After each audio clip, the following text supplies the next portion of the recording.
क्या कभी आपके भी मन में यह बात आती है कि मनुष्य मरने के पश्चात कहाँ चला जाता है और शरीर छोड़ने के बाद आत्मा के साथ क्या क्या होता है? तो हम आपके लिए लेकर आए हैं इन सभी सवालों के जवाब। तो इस वीडियो की शुरुआत करने से पहले अगर आपने अभी तक हमारा चैनल सब्सक्राइब नहीं किया है तो हमारा चैनल मिस्टीरियस ट्रूथ सब्सक्राइब करें।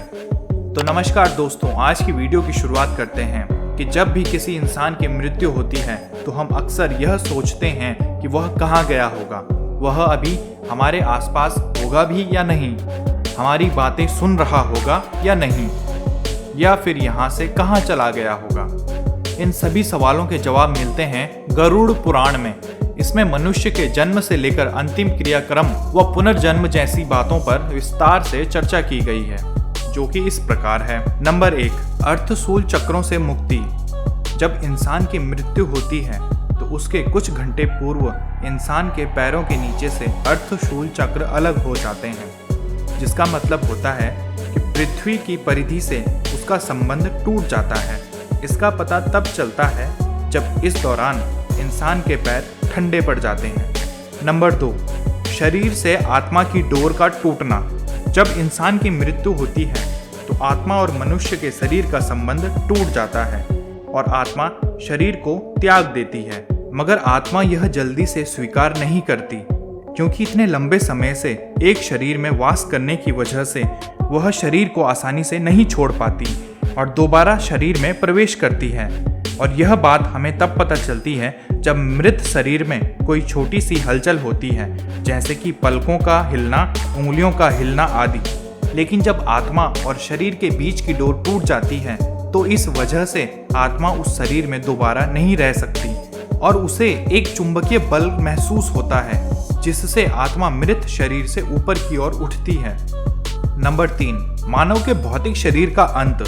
जब इंसान की मृत्यु होती है तो आत्मा कमरे की ऊंचाई के बराबर शरीर से निकलकर विचरण करने लगती है और उस कमरे में मौजूद लोगों का रोना धोना और उनकी बातचीत सुनती है, मगर वह उनसे कह नहीं पाती कि मैं अभी भी जिंदा हूं और तुम्हारे पास ही हूं। नंबर 4, शरीर का अंतिम क्रियाक्रम।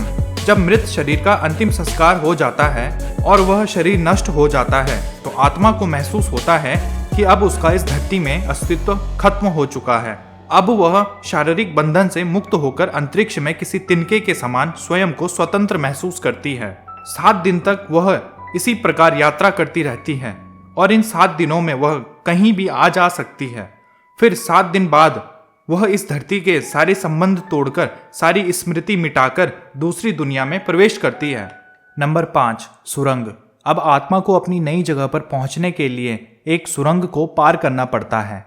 इसलिए कहते हैं कि मृत्यु के बाद के 12 दिन आत्मा के लिए महत्वपूर्ण होते हैं, क्योंकि इन्हीं 12 दिनों में आत्मा की शांति के लिए पूजा पाठ, तर्पण इत्यादि किए जाते हैं। माना जाता है कि यही परोपकार 12 दिन तक आत्मा का भोजन बनकर उसे अपने गंतव्य तक पहुंचाते हैं। मगर आत्मा की शांति के लिए किए गए क्रियाक्रम उसके परिवार के द्वारा अच्छे ढंग से ना हों तो आत्मा सुरंग में अटक जाती है और वापस धरती में ही भटकने लगती है। तो इसलिए वेद पुराणों में कहा गया है कि मनुष्य की मृत्यु के बाद भी उसके परिवारजनों को विधि विधान से मृत व्यक्ति के प्रति अपने कर्तव्य पूरे करने चाहिए। नंबर 6, पूर्वजों से मिलाप। जब आत्मा सुरंग की यात्रा पूरी कर लेती है तो उसे एक दिव्य प्रकाश की अनुभूति होती है और उसके लिए नई दुनिया का द्वार खुल जाता है, जिसके भीतर आकर वह अपने पूर्वजों तथा सगे संबंधियों की आत्मा से मिलती है। फिर उसके संपूर्ण जीवन को गहनता से परखा जाता है और उसके द्वारा किए गए पाप और पुण्य का लेखा जोखा होता है। नंबर 7, जीवन का सार। अब आत्मा अपने संपूर्ण कर्मों को अपनी आंखों के सामने देखती है और समझती है कि उसके साथ बीते हुए जन्म में क्या क्या हुआ, और अगर अच्छा हुआ है या उसने पुण्य किए हैं तो उसे संतोष मिलता है, मगर उसने कुछ बुरा किया है तो ग्लानि महसूस होती है, और अगर उसके साथ किसी ने कुछ बुरा किया है तो आत्मा बदले की भावना से भर जाती है और यही सब भावनाएं उसके अगले जन्म को निर्धारित करती हैं। नंबर 8, पुनर्जन्म। अब आत्मा अपने पुनर्जन्म की रूपरेखा तैयार कर चुकी होती है। जानते हैं कैसे? तो हम आपको सरल शब्दों में बताते हैं। कि जब आत्मा अपने द्वारा किए गए बुरे कर्मों के लिए पश्चाताप करती है तो जितना ज्यादा पश्चाताप होता है वह उतना ही अधिक दुख अपने आगे आने वाले जन्म में मांगती है। ऐसा इसलिए होता है ताकि पिछले जन्म के पाप इस जन्म में दुख भोगने से कट जाएं और फिर मोक्ष की प्राप्ति हो।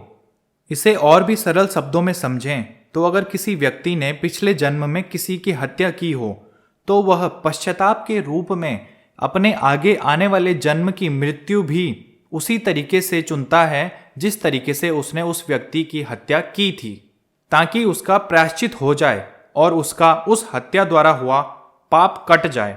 तो दोस्तों, आगे से कभी भी अपनी किस्मत और भगवान को कोसने से पहले यह जरूर सोचना कि यह सब आपने ही अपने इस जीवन के लिए चुना है। इसलिए हमें किसी गलती करने वाले को माफ़ी देने तथा खुद की गलती हो जाने पर माफ़ी मांगने का स्वभाव बनाना चाहिए। तो दोस्तों, आपको हमारी आज की वीडियो कैसे लगी हमें कमेंट करके ज़रूर बताएं और हमारा चैनल मिस्टीरियस टूर सब्सक्राइब करें ताकि इसी तरह की रोचक जानकारियां आपको मिलती रहें। धन्यवाद।